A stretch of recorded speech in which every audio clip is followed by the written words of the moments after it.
उत्तरकाशी में rescue operation का आज छठा दिन है। राज्य सरकार के मुताबिक अभी तक 1000 से ज्यादा लोग हवाई मार्ग के जरिए निकाले गए हैं, रेस्क्यू किए गए हैं। राज्य के स्वास्थ्य सचिव ने कहा कि 1 से 2 दिन में ऑपरेशन पूरा भी हो जाएगा। 6 दिनों से राहत और बचाव दल की टीमें धराली आपदा में फंसे लोगों को निकालने में जुटी हैं। साथ ही साथ धराली में जहां से लोगों को बाहर निकलने की उम्मीद लगाई जा रही है, वहां एनडीआरएफ और राहत और बचाव की टीमें लगातार मलबे को हटाने में जुटी हैं। खीरगंगा में हुए विनाशकारी भूस्खलन के बाद जर्जर इमारतों के बीच लापता लोगों की तलाश की जा रही है। थर्मल इमेजिंग जैसे अत्याधुनिक कैमरों और तकनीक की मदद ली जा रही है। जिला प्रशासन ने इस त्रासदी में 4 लोगों की मौत की पुष्टि की है, जिनमें 2 के शव मिले हैं। 49 लोगों को लापता बताया जा रहा है। उत्तरकाशी में 3 दिनों तक बचाव कार्यों की निगरानी करने के बाद देहरादून लौटे मुख्यमंत्री पुष्कर सिंह धामी ने धराली आपदा में मारे गए लोगों के परिजनों और अपने घर गंवाने वालों को 5-5 लाख रुपए की तत्काल सहायता देने की घोषणा की। ग्रामीणों के पुनर्वास, पुनरुद्धार और स्थायी आजीविका को सुदृढ़ करने के लिए एक 3 सदस्यीय समिति के गठन की भी घोषणा की, जो 1 सप्ताह के भीतर सरकार को रिपोर्ट पेश करेगी। वहीं अगले 2-3 दिनों में मुआवजा वितरण शुरू किया जाएगा। इस बीच उत्तरकाशी के धराली, हर्षिल समेत आसपास के इलाकों से तीर्थ यात्रियों को निकालने का काम भी जारी है। कई हेलीकॉप्टर उड़ान भरते नजर आए। बचाव अभियान के 5वें दिन कुल 1000 से अधिक लोगों का रेस्क्यू किया गया। भारतीय वायुसेना के चिनूक और AI-17 हेलीकॉप्टर के अलावा राज्य सरकार के कई हेलीकॉप्टर ऑपरेशन में जुटे हैं। हर्षिल में मोबाइल नेटवर्क बहाल कर दिया गया है। कई इलाकों में बिजली भी आ गई है, लेकिन धराली में 1-2 दिनों का अभी और वक्त लगेगा। इस बीच गंगनानी के पास लिंची गाड़ में बेली सेतु का निर्माण कार्य युद्ध स्तर पर चल रहा है। आज शाम तक इसके तैयार होने की संभावना है, जिससे सड़क के रास्ते राहत में तेजी आएगी। वहीं उत्तराखंड के रुद्रप्रयाग में कल भी भारी लैंडस्लाइड हुआ, जिसकी वजह से कई रास्ते प्रभावित हो गए। हालांकि गनीमत रही कि वक्त रहते गाड़ियों को रोक दिया गया, जिससे कि एक बड़ा हादसा होते होते टल गया।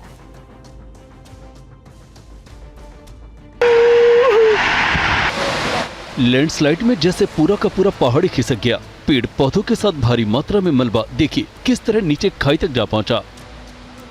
ये लैंडस्लाइड रुद्रप्रयाग गौरीकुंड राष्ट्रीय राजमार्ग 109 पर हुआ।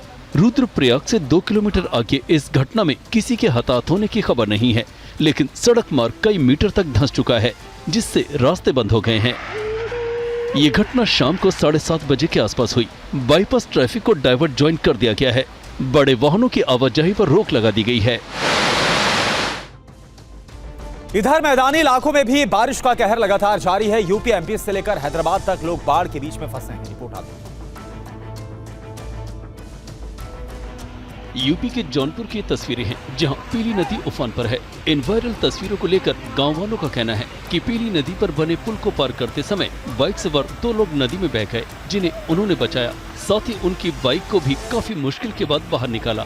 बाहर निकाले गए लोगों में से एक बैंक का मैनेजर बताया जाता है। हालांकि डीएम का दावा है कि जौनपुर में बाढ़ की स्थिति ही नहीं है। बाढ़ प्रभावित इलाके से रेस्क्यू की तस्वीरें MP के दमोह की हैं, जहां कलेक्टर सुधीर कोचर खुद पानी के बीच प्रभावित इलाकों में पहुंचे। घरों के हालात देखने के बाद राहत और बचाव की टीम को बुलाया और देखिए नाव के जरिए किस तरह से महिला और बच्चों को खासकर बाहर निकाला गया। कई लोग अपने घर छोड़कर नहीं जा रहे थे, लेकिन सुरक्षा का हवाला देकर उन्हें कैंप तक पहुँचाया गया। राहत और बचाव दल के कर्मचारी धक्के मारकर एम्बुलेंस को निकाल रहे हैं। कहां बस खराब हो गई उसे भी लोग निकालते दिख रहे हैं। ये तस्वीरें हैदराबाद की हैं, जहां कुछ ही घंटे की बारिश से हालात खराब हो गए। कई अंडरपास में पानी भर गया, जिसके बाद लंबा ट्रैफिक जाम लग गया।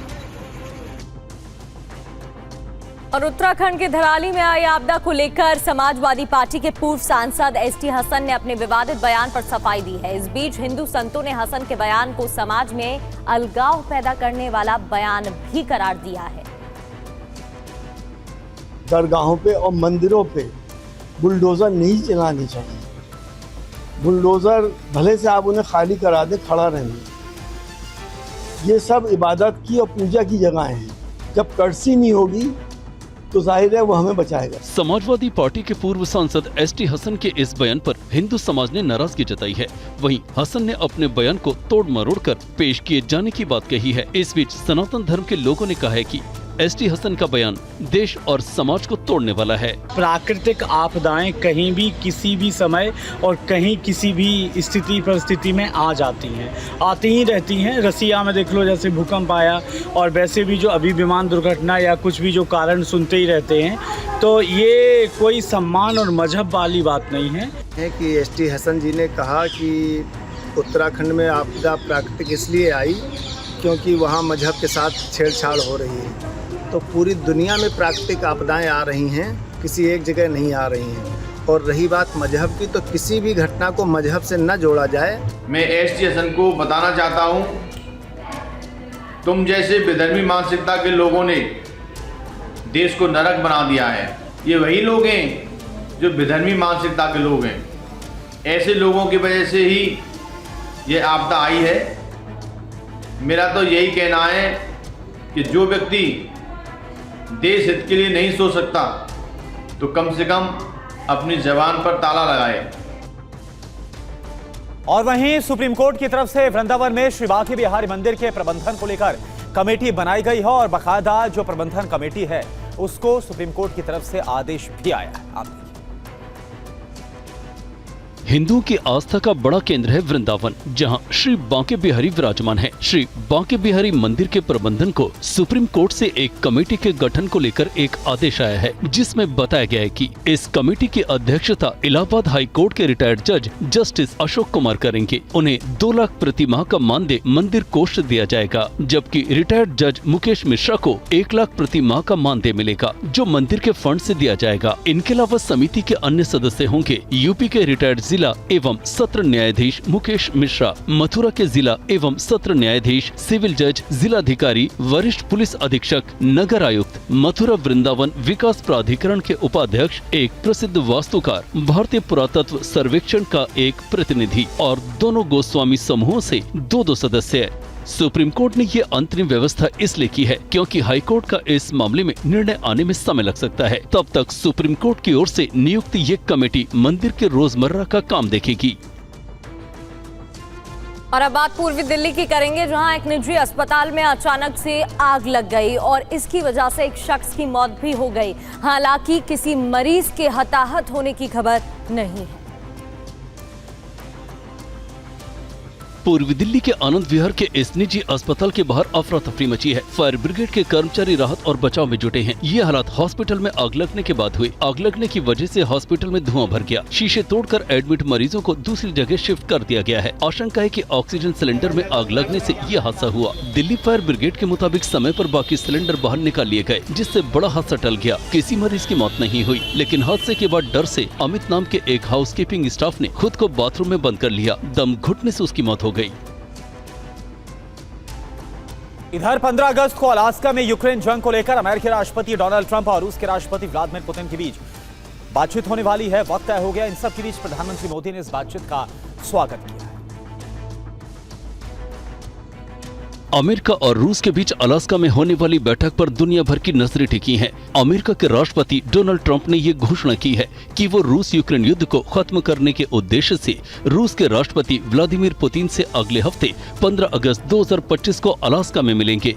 इस पर भारतीय विदेश मंत्रालय ने प्रधानमंत्री नरेंद्र मोदी के बयान का हवाला देते हुए कहा, ये युद्ध का युग नहीं है। ट्रंप और पुतिन की मुलाकात को यूक्रेन युद्ध समाप्त करने की दिशा में एक उम्मीद बताया जा रहा है। विदेश मंत्रालय ने कहा कि भारत इस प्रयास का समर्थन करता है और सहयोग देने को तैयार है। आपको बता दें कि 2015 के बाद पहली बार अमेरिका यात्रा पर रूसी राष्ट्रपति पुतिन जा रहे हैं। पुतिन ने इससे पहले 2015 में अपनी अमेरिकी यात्रा के दौरान तत्कालीन अमेरिकी राष्ट्रपति बराक ओबामा से मुलाकात की थी।